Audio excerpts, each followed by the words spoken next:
Poursuite de cette émission du magazine des Joutes, après avoir entendu Jean-Louis Montel et Léo Cosse qui nous ont présenté le trophée du Languedoc, après avoir fait un retour sur l'actualité après notre grand déplacement lors des fêtes de Bayonne avec Agnès Duhard. À mes côtés ont pris place maintenant les deux coprésidents de la nouvelle lance mésoise, Nicolas Rougelin et William Alric. Messieurs, bonsoir, bienvenue. Bonsoir. Bonsoir.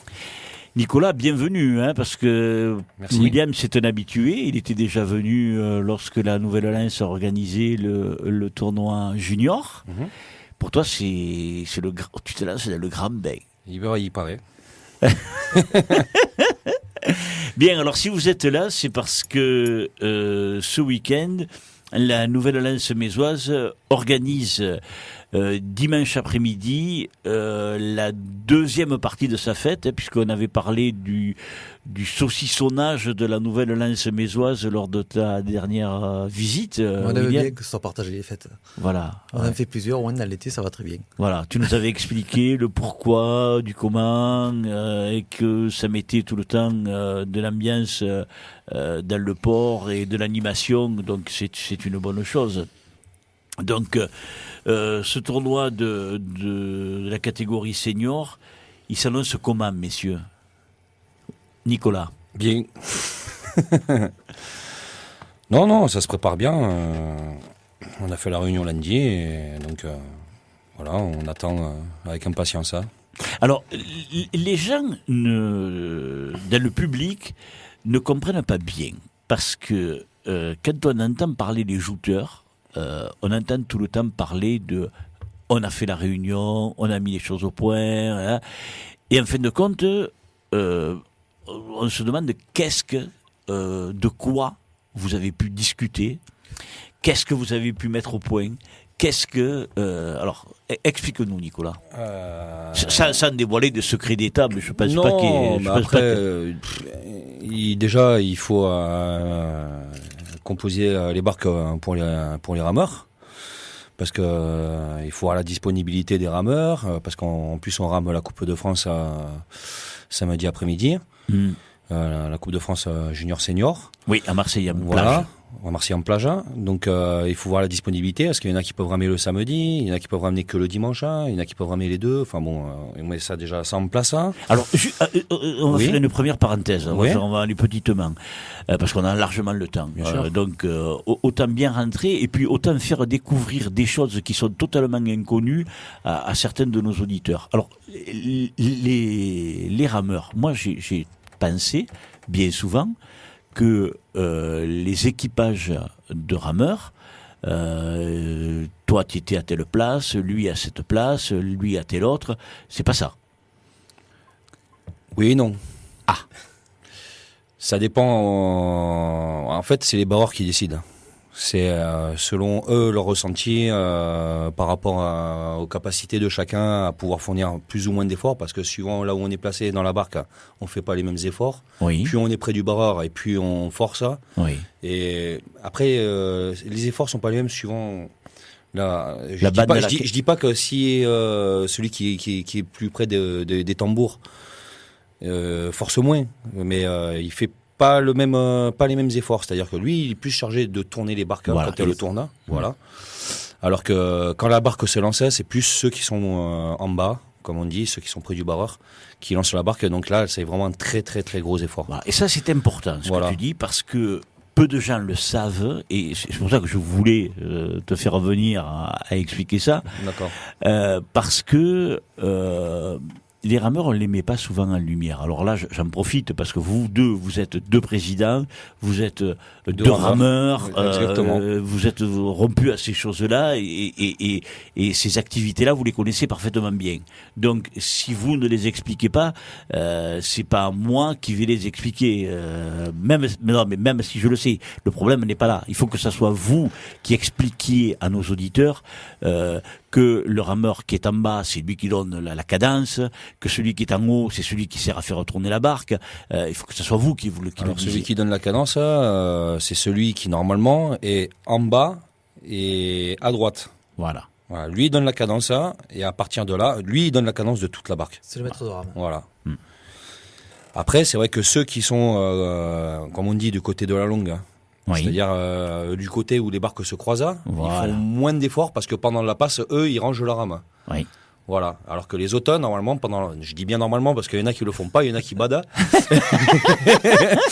Normalement, de te faire des copains. Mais tant pis pour eux, c'est la vérité, et au moins je le dis.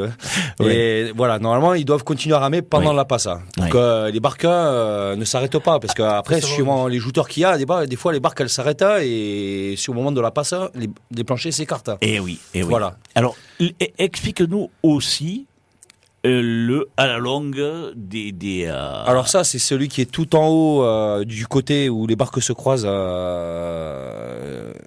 au plus près du tambour.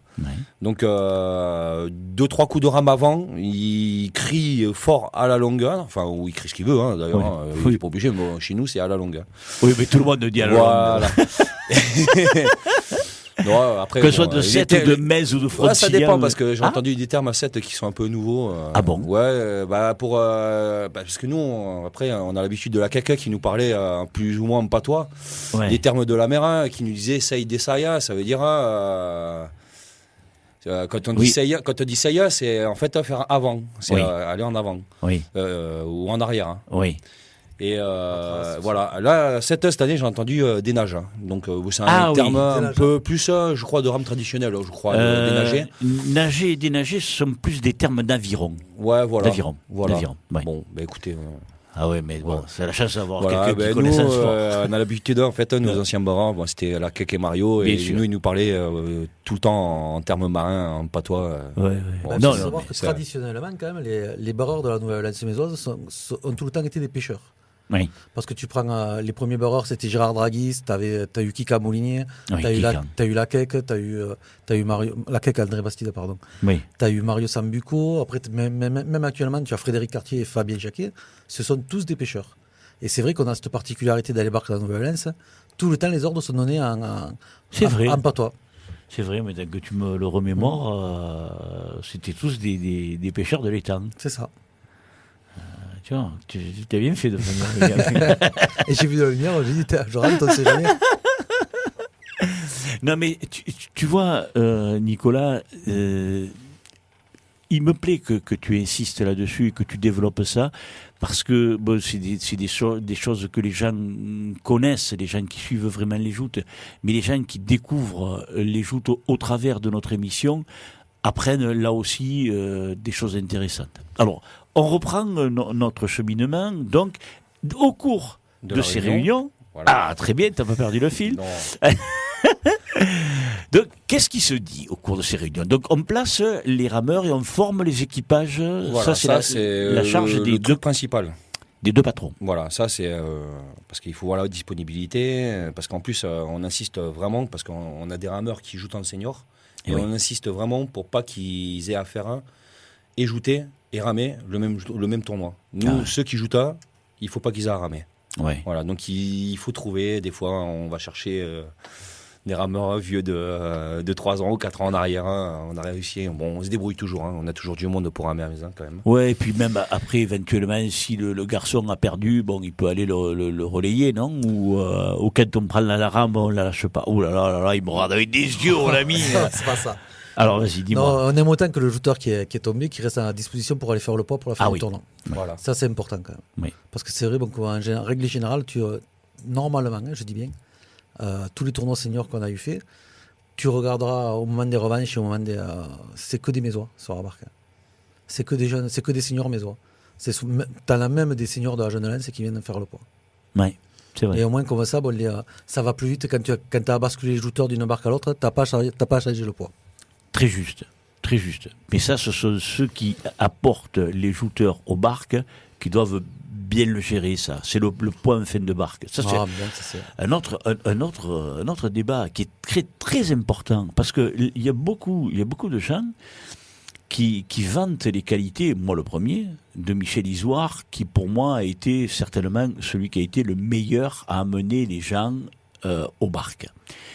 Mais que faisait Michel Isoire en fin de barque? Exactement ce que tu viens d'expliquer, William. C'est-à-dire que lorsque une barque était finie et que les jouteurs de la même barque devaient se rencontrer, eh bien lui, il avait acquis ce petit truc qui faisait qu'il remplissait les bigues de poids déjà battus et il gardait dans son sapinou les jouteurs qui devaient aller jouter. Comme ça, en fonction de celui qui tombait, hop, il amenait le suivant sur la barque qui était la Tintaine qui était libre.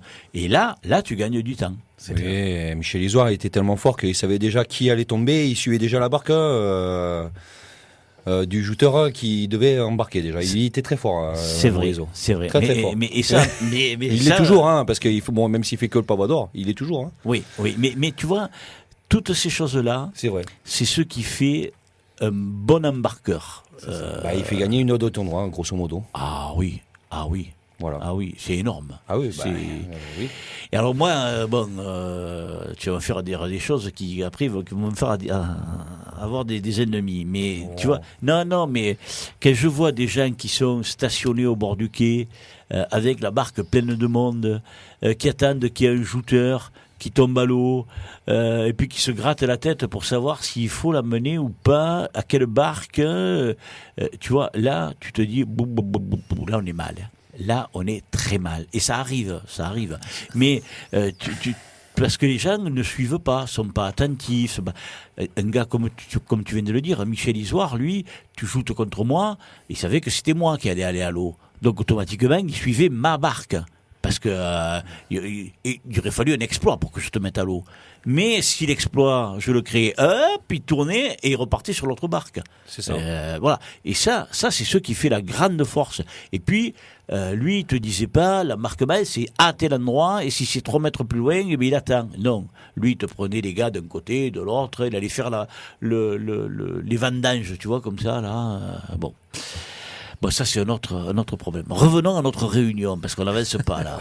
Si, tu as trouvé le lien, puisque justement, il faut qu'on trouve quelqu'un pour faire le préposé à l'embarquement, faire le préposé au ramassage des armes.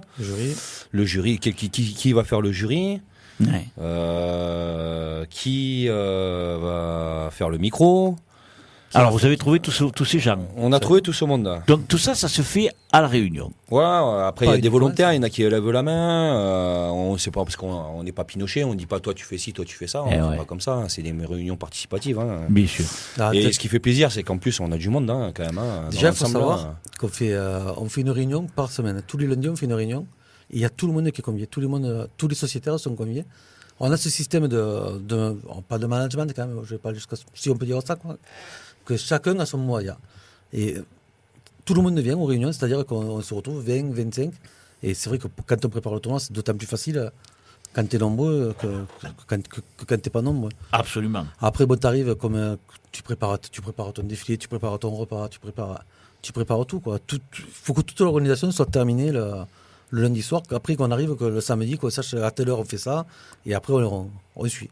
Et alors, donc, si je reprends le cours de notre réunion, vous avez vu les rameurs, ceux qui vont faire l'embarquement et le ramassage des armes, celui qui va faire le jury, celui qui va faire un micro. Alors après, ça, c'est uniquement sur la partie déroulement du tournoi. D'accord. Voilà. Après, il y a tout ce qui est en amont, c'est-à-dire donc on se donne un rendez-vous à telle heure au local. Pour préparer le matériel. Après, on charrie tout dans les véhicules et on descend sur le port préparé. Donc, c'est-à-dire mettre les pavois dans l'eau avant pour qu'ils prennent l'humidité, les lances aussi d'ailleurs. On prépare les estropes sur les rames.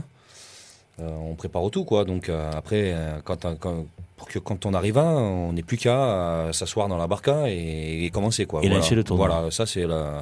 Donc on se fixe un rendez-vous. Après on va au cimetière. Après on commande les fleurs parce qu'on dépose les gerbes sur les challenges qui portent le nom concerné. Ensuite, donc après on fait un repas. Voilà. Ouais, le repas. Voilà. Ça, on peut oublier. Là, la réunion, on dit, alors on essaie de, grosso modo, alors on fait le tour 2-3 réunions avant auprès des sociétaires pour savoir qui vient plus ou moins manger, pour faire à peu près un étalonnage, pour pas trop acheter ou pas assez. Ça, c'est le propre des hommes. Hein. On a eu une réponse fantastique lundi quand même. Alors, on a demandé à Wolf, il nous a dit on sera plein. À peu près, on sera plein. Voilà. Voilà, c'est la réponse de Michael Wolf. Ça, c'est une bonne réponse. Et s'ils sont tous comme lui avec son appétit, bonjour. Vous avez intérêt à prévoir grand. C'est ça. C'est ça. Oui, parce que soi-disant qu'on doit encore payer une dizaine de pizzas là-bas, à Fontignan là-bas. Non, c'est une blague. C'est une blague entre nous. C'est une blague que Silvio me fait à chaque fois. Ah, d'accord. Je ne connaissais pas celle-là. Non, mais les deux il me charrie tout le temps là-dessus quand il me voit, Silvio. Ah bon? Parce que tu aimes les pizzas? Non, pas moi, c'est Michael Wolf. Ah, Mika, oui. Ouais, quand il a gagné, je sais plus ce qu'il a. Non, je crois que c'était quand il a fait le tournoi du 14 juillet là-bas à Fontignan. Ah, d'accord. Il a laissé. Ils sont jeunes. Ils s'amusent. Quand ils viennent là, c'est la folie. Hein. Ils s'allument entre eux. Heureusement, ils ont une catégorie qui est exceptionnelle. À mon humble avis, c'est certain. On y est passé, on sait ce que c'est. Mais honnêtement, Nicolas, c'est la meilleure. Parce que tu sais, on dit les joutes, il faut que ça se passe bon enfant. Il n'y a rien à gagner, on est là pour s'amuser. Mais après, il y a des gens qui s'engueulent, il y a des gens qui s'attrapent entre eux. Mais eux, alors, cette catégorie senior, là, depuis 1 ou 2 ans, ils ont complètement métamorphosé, ils ont un esprit extraordinaire. Moi, je trouve que c'est la catégorie, pourtant j'en vois des tournois, je vais essayer d'en voir le maximum, chaque fois que je peux, et les juniors, et les seniors, et les lourds, mais au niveau des seniors, c'est la catégorie où on sent qu'il y a le plus de taquinage, de taquinement, tu vois, on allume le copain, on se moque de lui. Et par contre, alors moi, ce qui m'espante, c'est de les voir faire comme ils s'encouragent entre eux. Moi, j'en reviens pas. L'autre jour, il y avait Jean-Baptiste Valette, par exemple, sur le quai, qui encourageait Michael Wolf. Après, il a perdu, il a encouragé Blaise Humbert. Et ils se tiennent tous à quelques points, là. Oui, c'est une bande de copains. Ah oui. Voilà. Oui. Par contre, ça va commencer il va commencer à coûter cher là maintenant les tournois quand même. Pour le championnat. Eh ouais. Ah oui, mais là tu regardes là, le côté comptable alors. T'es obligé. On est obligé là maintenant. Ouais, mais je sais même pas s'ils vont le regarder. Ah bah si, tu l'auras. Si, non, attends. Demande à Mika, tu demandes et tu lui dis, tu veux pas être champion de Ligue 1? Il va te dire, bien sûr que si. Mais Nicolas, tu demandes à un aveugle s'il veut voir. Mais bien évidemment. Voilà. Bien évidemment. Le petit Michael, il veut être champion de Ligue. Le petit Blaise, il fait 70 kilos. Contre ces colosses, là, tu te rends compte, on dirait la tranche de jambon au milieu des 2 gros morceaux de pain, là. Quand il est entre Michael Wolf et Léo Koss. C'est sûr. On le voit pas, ce petit. Et il est toujours dans le coup. L'exemple de Simon à l'époque. Simon, il était comme ça à l'époque. Il était champion de Ligue. Eh ben oui. Bon, mais... Bon, alors les 2 grands favoris, c'est Michael Wolf et Léo Koss. Mais quand tu les vois s'amuser... Je te signale, allez, juste une petite parenthèse, on va pas trop tarder parce qu'on perd beaucoup de temps là. Dimanche, j'étais au tournoi de la lance amicale. Et donc, je vois arriver Michael Wolf. Je dis alors, il rentrait du Gros du Roi. Je dis, t'as gagné? Ah non. Ah, je dis, bon, t'as perdu alors. T'as rien fait? Ah non. Oh non, hein. Mais, et puis, il me dit oh non, comme ça, mais presque en riant, quoi. J'ai dit, qu'est-ce que t'as fait? T'as fait une connerie encore. Il me dit, comme ça avec la main, il fait, j'ai dit, oh là là, qu'est-ce que t'as fait? Il me dit, j'ai pris Koss, il m'a espayé. Voilà, tu vois, rien que ça, fait dire, bon, je ne dis pas qu'il s'est laissé tomber, c'est loin de là, même parce qu'il m'a expliqué dans les détails comment s'étaient passées les 4 passes, parce qu'il a cassé une lance et tout ça. Mais tu vois, l'état d'esprit, la mentalité, je veux dire, c'est sain. Tu vois, et ça, moi, c'est quelque chose qui me plaît. Après, bon, effectivement, plus on va arriver plus près du but, plus les tensions vont monter. C'est évident, c'est obligatoire. Et comme je leur ai dit à tous, chaque fois qu'ils viennent, vous venez pas ici, vous montez pas sur les planchers des barques de joute pour prendre un bain. Autrement, vous irez à la plage. Voilà. C'est ça. Allez, on referme. Et on finit notre réunion, elle est presque finie la réunion là. Oh, c'est quasiment fini, oui. Après on mange, on fait un petit apéro. Non, ça se faisait avant. Avant, ça se faisait. Bon. Plus maintenant. Ah bon. Ouais, ça prend du temps quand même. C'était à l'époque où je venais, moi. C'était à l'époque où je venais aux réunions là. À la mais les réunions avec les anciens à l'époque, c'était pas pareil. Tu finis c'est 8h, 8h30. Ouais, là on finit quand même les réunions vers 8h, 8h30. Vous finissez bonne heure. Eh ouais. Ouais. On finissait beaucoup plus. Puis souvent le lundi quand même, faut récupérer le week-end aussi. Il y a ça aussi. Moi j'étais plus jeune aussi, mais bon. Mais c'est vrai qu'avec les anciens de la Nouvelle-Alliance, quand il y avait les réunions. Il y avait des réunions qui se terminaient à 2-3 heures du matin. Ah oui. Moi je te le dis. Oui, je me rappelle. À l'époque là, avec Eric. Eric Morias, avec André Sol, Aline Sol, Tano, tout ça, ça faisait peur, ça faisait pas rire. On mangeait tout le temps. Tout le temps, mais alors, oui. Tu faisais pas que manger. On mangeait liquide aussi un peu. Alors, ces seniors, on va les retrouver donc dimanche. On a fini là la réunion. Oui. Donc, ces seniors, on les retrouve dimanche dans le port. Avant le tournoi, il y a quand même beaucoup de choses dimanche matin. Déjà, dimanche matin, nous, on va installer le matériel. Après, comme on te l'a dit, on monte au cimetière à déposer les gerbes sur la tombe de Joseph Durand et de Dorian Remeis. Et après, on mange ensemble sur le port, au niveau des tribunes. Oui. Et bon, là, il y a des shooters qui viennent. Bon, il y a les rameurs. En général, c'est assez convivial. Là, on fait une grillade sur le port. Oui, parce qu'il n'y a pas que les gens de la Nouvelle-Alliance. Après, en général, c'est même pas nous qu'on invite, c'est surtout les shooters qui invitent. C'est pour ça, comme je dis, on a posé la question à Michael Wolf. À peu près, on sera plein, quoi. On sera plein. Après, ouais, c'est clair. Après, à l'issue de ça, c'est rare, mais on fait le défilé. On fait un défilé qui part de la capitainerie du port jusqu'aux tribunes. C'est vrai que c'est une chose qu'on ne faisait pas forcément pour les seniors. Et ça fait 2 ou 3 ans qu'on l'a remis en place. On l'avait fait, on l'a eu fait avant, puis après on a eu un coup, on s'était pas entendu avec la mairie au niveau de la circulation, un coup. C'est vrai que c'est embêtant. Voilà, donc bon, là on le refait, ça fait 2-3 ans qu'on le refait. Voilà, on le refait, et après on fait le tournoi lui-même. Faut savoir quand même que ce tournoi, c'est un tournoi qui tient particulièrement à cœur au niveau de Mézois. Parce que du fait Dorian Remeis, c'était une figure de Metz, il était meneur du bœuf, il jouait au rugby, il faisait partie de la Nouvelle-Alliance mézoise.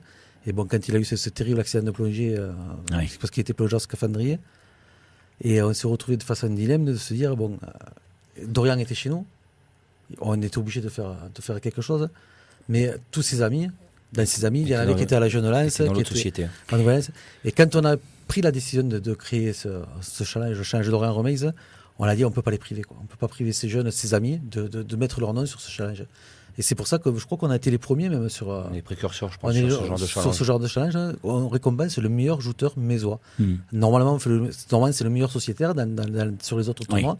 Et nous, on fait vraiment le shooter mézois. C'est-à-dire que sur ce challenge, tu peux avoir un gars de la c'est déjà arrivé. Tu as eu Johan Mendes, tu as eu de la jeune Lance sportive mézoise comme de la Nouvelle-Lance mézoise. Bon, c'est vrai.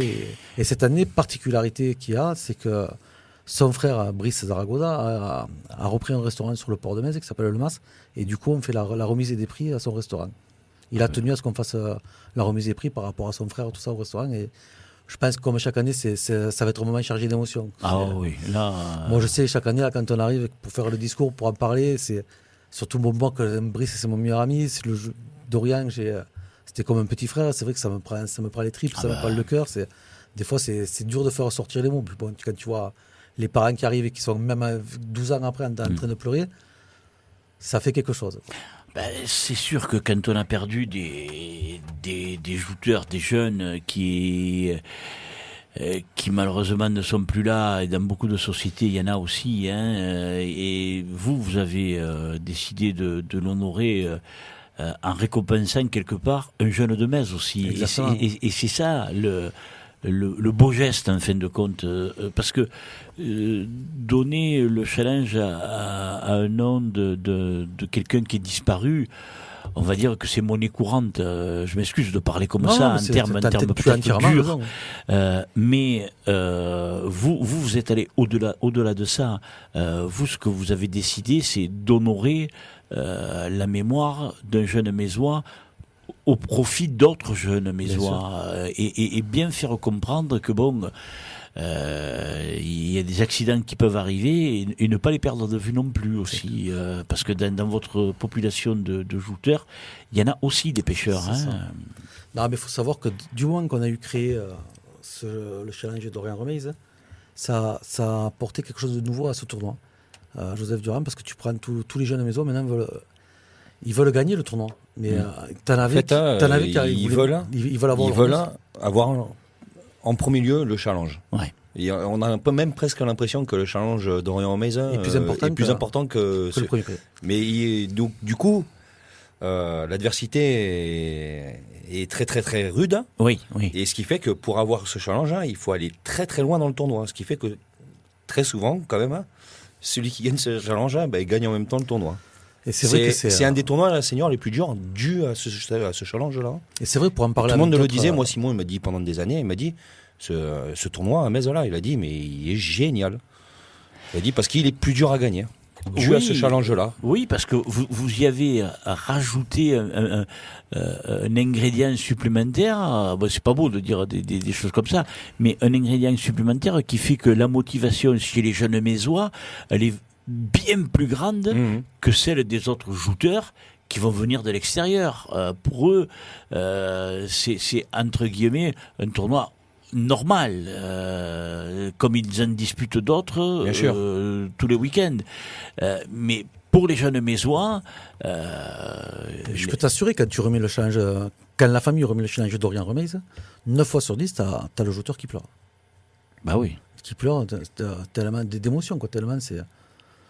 Et c'est vrai que ça te fait un tournoi qui moi, pour en avoir vu beaucoup des tournois seniors, très souvent, c'est un très très beau tournoi, quoi. En plus, votre société, elle a été marquée par de nombreuses disparitions, et chaque fois, c'est des couteaux qu'on remue dans la plaie de tous les gens qui ont connu tous les défunts que vous avez, parce qu'il y en a un paquet, malheureusement. Puis des gens qui étaient importants pour la société, parce que tu prends comme Éric Morias. Tu prends comme Éric Morias, j'ai l'intime conviction, j'en suis persuadé, que s'il serait encore là aujourd'hui, le président, ce serait lui, ce serait pas nous. Il ne faut pas se voir la face. Mais c'est-à-dire que il travaillait beaucoup. Eric travaillait beaucoup dans l'ombre, dans la paperasserie, dans le. Pas que dans l'ombre. Moi qui le voyais de l'extérieur, je sais le travail qu'il faisait par les écritures, quoi, et pas que ça, parce qu'en plus il jouait aussi. C'était un joueur aussi. Ouais. On a tendance à l'oublier, mais il a ramé, il a ajouté, il a été secrétaire aussi. Il a été secrétaire, il a été trésorier, il a fait un peu tout. Moi, c'est celui qui m'a fait rentrer pratiquement de suite, quoi. Je me rappelle quand je suis rentré en Nouvelle-Orléans, j'avais 17-18 ans. Bon, on se connaissait avec Eric, mais j'ai commencé comme un rameur, comme pratiquement tout le monde, soit au quille, soit à Béziers. En général, c'était le tarif. Ouais. Et pratiquement 2 ou 3 ans après, une fois, on m'a dit, je vais reprendre. Il était trésorier à l'époque, il m'a dit, je vais être secrétaire, on va besoin d'un trésorier. Bon, t'es comptable, est-ce que ça t'intéresse d'être au bureau, quoi? Et c'est parti comme ça. Pratiquement 2 ou 3 ans après, j'étais trésorier dans Nouvelle-Orléans Mézois. Mais, messieurs, les gens vont me trouver dur, parce qu'on évoque des gens qu'on aime beaucoup aussi, et qui ne sont plus là, et il y en aurait beaucoup d'autres. Tu en as cité quelques-uns. Il y a autre chose dont je voudrais qu'on parle, parce que vous allez revenir de toute manière, hein, mais pour nous parler du tournoi poids lourd qui aura lieu en même temps que la Saint-Louis, et William, quand il est venu la première fois, donc là je m'adresse à Nicolas, il m'a dit mais on reviendra, parce qu'il était venu pour parler du tournoi junior. Oui, William, si tu veux revenir pour les seniors, tu reviendras, si tu veux revenir pour les lourds, tu reviendras. Ah mais je reviendrai pour les lourds aussi, et à Saint-Louis, mais on s'en fout. Nous on est là pour parler de joute, on n'est pas là. Et ce que je voudrais évoquer avec vous, on en a parlé avant de démarrer cette interview, c'est ce nouveau tournoi que vous allez proposer à tous les amoureux du joute. Et alors là je pense que vous allez faire un tabac, les gars. Hein. On l'espère. Hein. Ah ouais, non, alors, qui c'est qui nous en parle? Tous les deux, Nicolas, William, qui se jette à l'eau? Alors, il faut savoir que déjà, comme je te disais tout à l'heure en off, c'était à l'initiative de 3 personnes, hein, donc je vais les citer quand même. Bien sûr. Hein, l'initiative vient de Frédéric Cartier, de Sébastien Noguet et de Michael Arnaud. Donc le but, c'était avec des jouteurs qui sont ou encore en activité ou plus en activité. Mmh. C'est-à-dire qu'on passait à un certain âge, hein, je ne veux pas me faire d'ennemis, je le dis bien, qu'on passait à un certain âge, qui comme au foot serait dans une catégorie de vétérans, voilà. Comme au foot. Voilà. C'est bien. Comme ça, on ne dit pas qu'ils sont vieux, mais... C'est une catégorie de vétérans, mais qui n'existe pas malheureusement encore au joute. Non. Peut-être un jour, on ne sait jamais. D'organiser un tournoi sur Frontignan, d'organiser un tournoi sur Seta et d'organiser un tournoi sur Metz. Bon, je ne connais pas les tenants et les aboutissants du fait pourquoi ça ne s'est pas fait ni sur Frontignan ni sur Seta. Bon, Seta, c'est compliqué. Beaucoup de data avec la mairie, ils peuvent pas faire ce qu'ils veulent. Bon, ça je peux le comprendre. Après bon, Frontignan c'est aussi été pris un poil trop tard, donc je sais pas, peut-être que ça se fera peut-être pour l'année prochaine, je crois sur la fête de la Perada. Peut-être, je sais pas, je parle conditionnel. Ça remettrait les joutes à la Perade aussi. Voilà. Moi, éventuellement après, faut voir avec Seb, c'est Seb qui s'occupe de ça. Hein. Après donc vous avez des ambassadeurs un peu de chaque ville. Et donc nous du fait qu'on a abandonné la nuitée Pétou. Mmh. Malheureusement, c'est avec rancœur, hein, mais bon, il y avait plus de jouteurs qui participaient, ça faisait même pas 1 heure de tournoi, donc ça nous coûtait plus que ça nous rapportait. Donc on a dit, on va partir sur quelque chose de nouveau. Ouais, c'est vrai, c'est un peu le problème, juste en 2 mots, c'est un peu le problème de tous les tournois de nuit où les lourds ne veulent plus participer, on fait appel à des jeunes, après c'est un peu du n'importe quoi, et le public ne répond pas non plus. Je referme la parenthèse. Voilà. Et donc tu nous reviens à ton tournoi. On repart sur quelque chose de nouveau et on va essayer de voir. Hein. Donc Fred s'est occupé de tout ça, on va dire d'appeler des jouteurs, hein, donc qui sont encore en activité, d'autres qui ne joutent plus. Donc il y en a qui ont répondu présent. Mmh.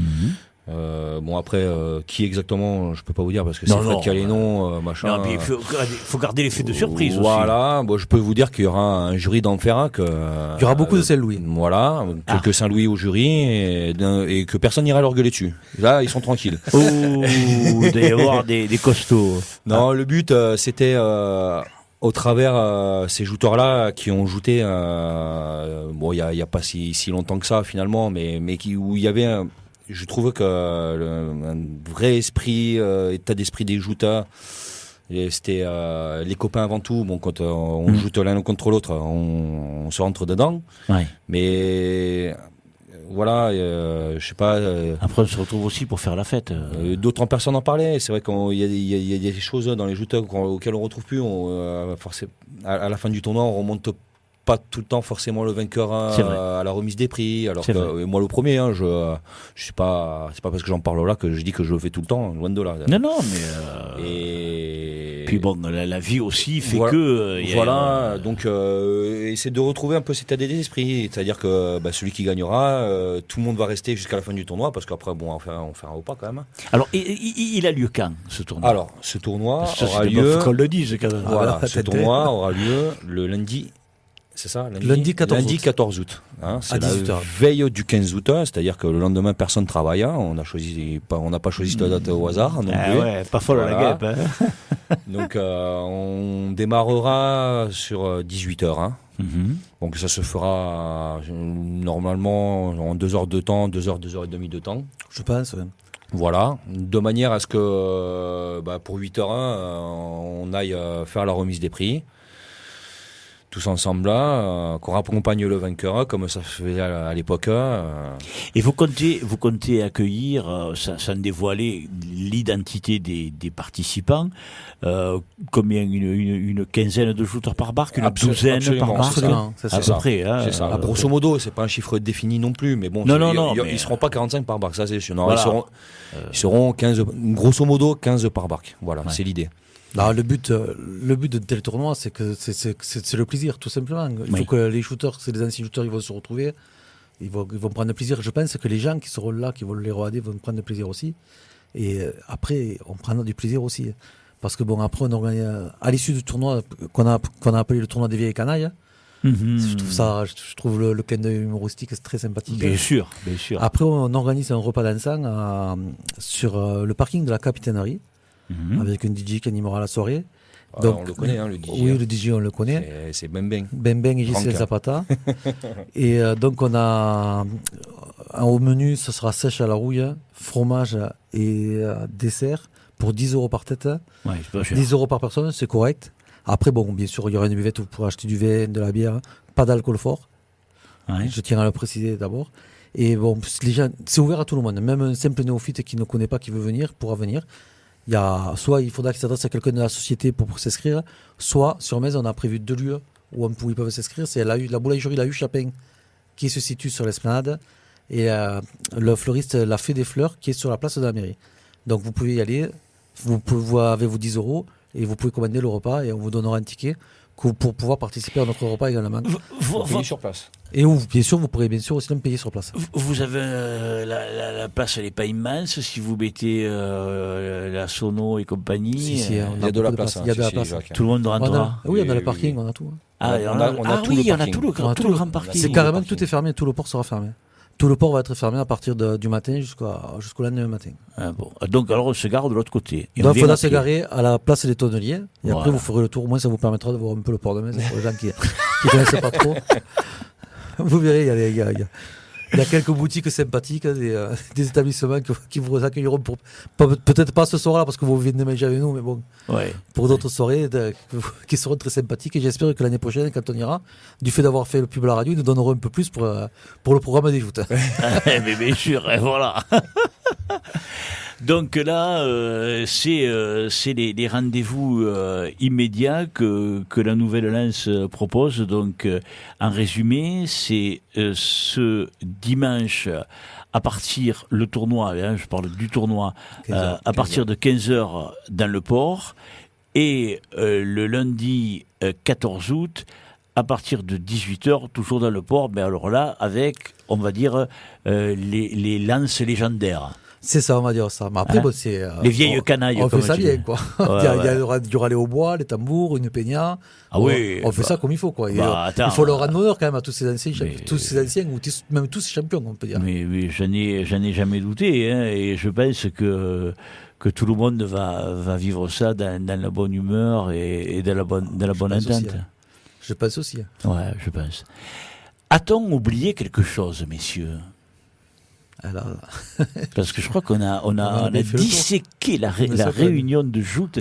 Maintenant, si je rencontre quelqu'un qui me dit mais qu'est-ce qu'ils font les jouteurs alors réunion, je leur dis et réécoutez le podcast de la présentation de la Nouvelle Lens Maison et vous saurez à quoi servent les réunions de jouteurs. Hein. Tu organises tout le week-end, quoi. Ouais. oui. Je te raconte pas le week-end des quilles. Hein. Voilà. Moi encore à l'époque, il y avait 5 tournois en 3 jours. Hein. C'était compliqué. Hein. Ah oui, oui, là c'est vrai que c'était très. Parce qu'en plus, et après quand il y avait. Après les clients, on partait le dimanche soir à Bouzigues faire la fête de l'huître. Eh bien, je m'en rappelle. Et c'est nous qu'on l'organisait. Hein. Il fallait qu'on amène les barques, le matériel, il fallait tout. Mais figure-toi que je le sais très bien. Puisque moi je parlais aux quilles et je parlais à Bouzigues. Donc. Chaque fois c'est une course. On en savait quelque chose parce qu'il nous fallait faire une course contre la montre tout le temps. Et quand on arrivait à Bouzigues, il fallait trouver une place, descendre vite en 4e vitesse, aller faire le défilé. C'était panique à bord. Bon, ben voyez, messieurs, on a tué le moment qui nous était accordé et ça s'est passé encore avec grand plaisir. Ouais, non, c'est sympa. Mais ce qui est bien, c'est qu'on ne voit pas le temps passer. C'est clair. On pourrait rester des heures à parler. Mais, si à un moment donné on aurait fait quand même, je pense. Oui, mais bon, c'est prévu. Pour tout à l'heure, quand on aura fini, quand on va envoyer la musique, après, on va se lever, nous aussi, on va aller boire, parce qu'on ne fait que boire de l'eau, aussi au-dessus. Mais on ira se rafraîchir comme il faut, avec en grignotant un petit bout, comme ça, au moins, on clôturera bien notre émission. En tout cas, merci beaucoup, merci Nicolas. C'est avec plaisir. Voilà. Tu m'as fait peur au début, je me suis dit, oh là là, il est crispé, mais non, après, bon. Non. C'est venu comme sur des roulettes. Oui. Merci William. Merci. Je donne encore un grand coup de chapeau aux filles de la Nouvelle-Alliance. Tu peux. Je le fais tout le temps, parce qu'elles ont bien peint les chaînes sur les barques. Tu les as vues, elles sont belles les barques. Oui, elles sont magnifiques. Oui, je les ai vues même la nuit. Alors. Avant que le travail soit fini, pour te dire. Non, c'est vraiment.